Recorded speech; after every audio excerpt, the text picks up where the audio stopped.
Hi team, this is Florian. I would like to show you on how we can install our CostX. It may happen that we did download the CostX to M2 or CostX to RIB 4.0 app to our desktop, and we simply perform right mouse click Run as Administrator.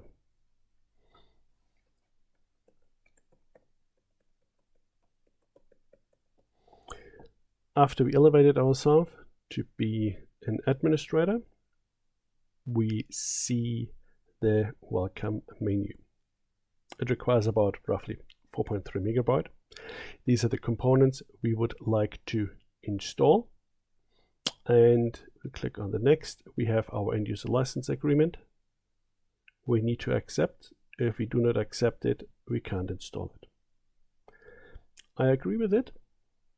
And everything is being installed. We can also show any of our details, what it actually did install.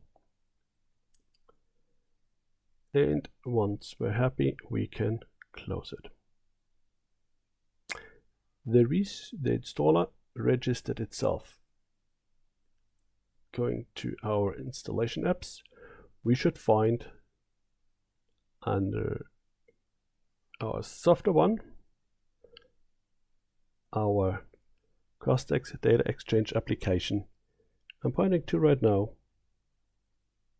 as we just installed it.